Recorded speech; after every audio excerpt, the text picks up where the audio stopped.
அதனால உங்களுக்கு 5 நாள் வேலை கொடுக்க மாட்டேன்னா நான் எப்படி சோர்ஸ்ன்றது? எனக்கு வேலை கொடுங்கய்யா.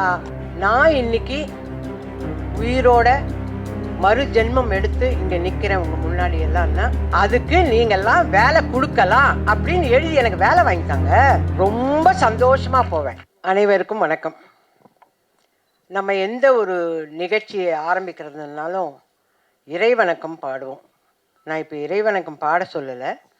ஆனால் நான் இன்னைக்கு உயிரோட மறு ஜென்மம் எடுத்து இங்கே நிற்கிறேன் உங்கள் முன்னாடி எல்லாம்னா அதுக்கு காரணமாக இருந்தவங்களுக்கு இந்த தருணத்தில் நான் நன்றி சொல்ல கடமைப்பட்டிருக்கேன். ஏன்னா இன்னைக்கு எனக்கு தெரிஞ்ச நிறைய மீடியா பீப்புள் எல்லாம் வந்திருக்கீங்க. உங்கள் எல்லாருக்கும் தெரியணுங்கிறதுக்காக தான் நான் இதை சொல்கிறேன். எனக்கு மறு ஜென்மம் கொடுத்தது ராஜ்குமார் சேதுபதி, ஸ்ரீபிரியா, சுகாசினி, மணிரத்னம் சார், கார்த்திக் தம்பி, Suriya, Rajini sir, Kamal sir, ACS Shanmugam, Sarathkumar sir, Radhika. இவங்க அத்தனை பேரும் பல லட்சங்களை, 1-2 இல்லை, பல லட்சங்களை போட்டு எனக்கு மறு ஜென்மம் கொடுத்துருக்காங்க. அவங்க மறு ஜென்மம் கொடுத்தனால தான் இன்றைக்கி நான் உங்கள் முன்னாடி நின்று பேசுகிறேன். அவங்களுக்கு இந்த தருணத்தில் நான் நன்றியை தெரிவிச்சுக்கிறேன். ஏன்னா இதெல்லாம் என்னுடைய அன்பு சகோதரர்கள் மீடியா பீப்புளுக்கு தெரியாது. அவங்களுக்கெல்லாம் தெரியணுங்கிறதுக்காக தான் நான் இதை சொல்கிறேன். அதே மாதிரி இப்போது கான்சிட்டி 25வது நாள். நான் நடிக்க வந்த காலத்தில் 25 வாரம், 50 வாரம், 260 நாள், 365 நாள் இப்படி படங்கள்லாம் போச்சு. அப்போ தான் எங்களுக்கு கூப்பிட்டு ஷீல்டெல்லாம் கொடுப்பாங்க. அது இருக்குது நிறைய. இப்போ 25வது நாள். இந்த 25வது நாள் வர்றதுக்கு காரணமே நீங்கள் எல்லாரும் தான். உங்கள் எல்லாருக்கும் தான் நான் நன்றி சொல்லணும். நானே நிறைய யூடியூப்பெல்லாம் பார்க்க மாட்டேன்.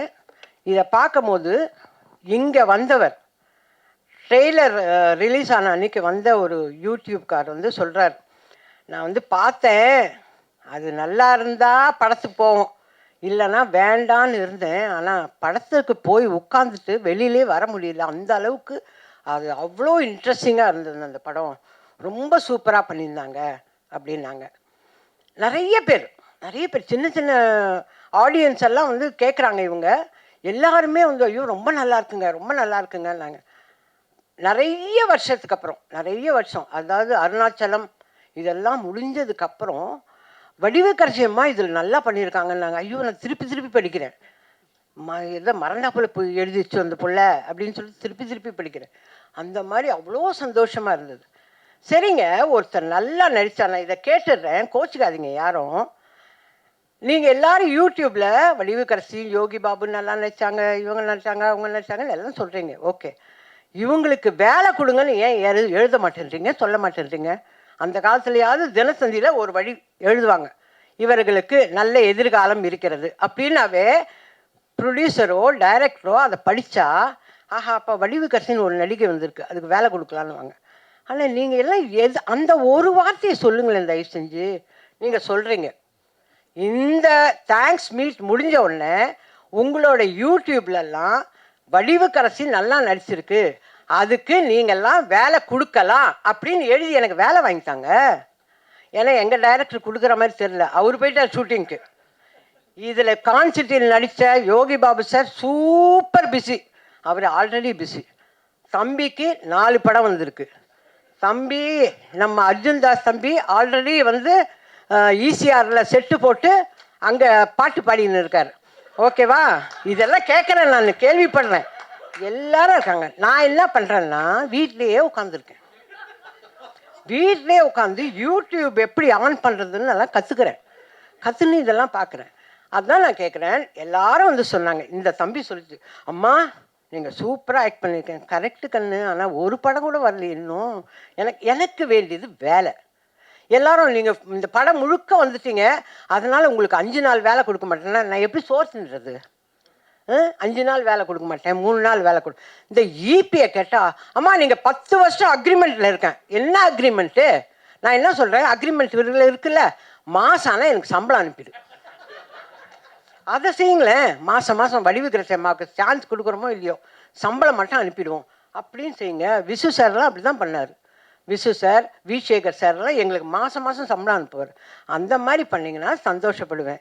மியூசிக் டைரக்டர் வந்தார், அம்மா நீங்கள் நல்லா எல்லாம் சரிப்பா, எனக்கு வேலை கொடுங்கய்யா, கொடுத்தாதானே நான் ஃபர்தராக நடிக்கிறது.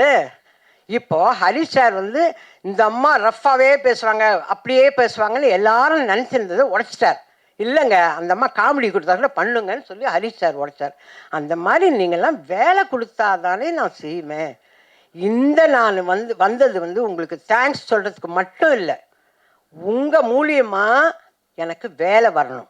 அதுக்கு தேவராஜ் சார் சும்மா ஷூட் மட்டும் பண்ணாதீங்க, வேலை வாங்கித்தாங்க எனக்கு. புரியுதா?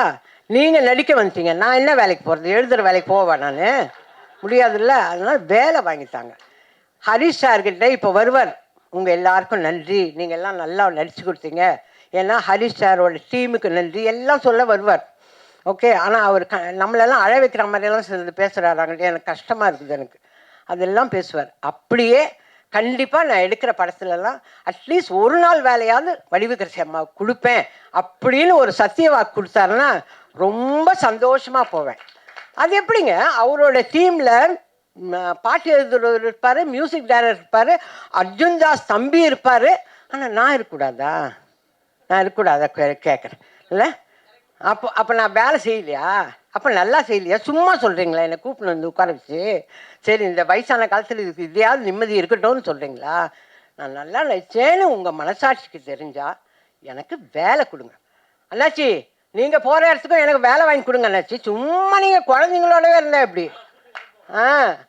நான் உங்களோட நடிச்சிருக்கேன்ல, நான் நல்லா தான் நடிப்பேன். ப்ராம்ப்டிங் வாங்காமல் நடிப்பேன்ல. போதும். இந்த ஈபி மாதிரியே சொல்லாதீங்க. அந்த ஈபி அப்படி தான் சொல்லிகிட்டு இருக்கு. அந்த மாதிரி சொல்லாதீங்க. எனக்கு தயவு செஞ்சு வேலை வாங்கி கொடுங்க. நான் அடுத்த சக்ஸஸ் மீட்டில் வந்து பேசினாவோ இல்லை ப்ரெஸ் மீட்டில் பேசினாவோ நான் ரொம்ப ரிக்வெஸ்ட் பண்ணி கேட்டேன், நீங்கள்லாம் எனக்கு வேலை வாங்கி கொடுத்துருக்கீங்க, ரொம்ப சந்தோஷம்னு நான் சொல்லணும். உண்மையிலே சரத் சார் போகிற இடத்துலலாம் வயசான கேரக்டர் இருக்கா, மதர் கேரக்டர் இருக்கான்னு கேட்குறாராம். பாவம், அவரெல்லாம் எனக்காக வேலை கேட்குறாருங்க. ஸ்ரீபிரியா வேல்ஸ், அந்த ஐஸ்வரி வேலன் அவங்க பிள்ளைகிட்ட வேலை கேட்குறாங்க, வடிவுக்கரசி அம்மாவுக்கு ஏதாவது கேரக்டர் இருந்தால் சொல்லுங்கன்னு. கமல் சார் நீங்கள் தான் பூஜை போட்டுருக்கீங்களே லைனாக, அதில் வடிவுக்கரசிக்கு வேலை கொடுங்கன்னு எல்லாரும் எனக்காக வேலை, எனக்கு மறுஜென்மம் கொடுத்தது பத்தாதுன்னு வேலையும் கேட்குறாங்க. நான் இந்த ஃபங்க்ஷனுக்கு வந்ததே எல்லாரும் என்னை பற்றி நல்லா எழுதுனீங்க, அதுக்கு நன்றி. இந்த படத்தை 25 நாள் சக்ஸஸ்ஃபுல்லாக கொண்டாந்தீங்க, அதுக்கு நன்றி. மேலும் மேலும் எனக்கு வேலை வாங்கி கொடுக்க போகிறீங்க, அதுக்கும் நன்றி.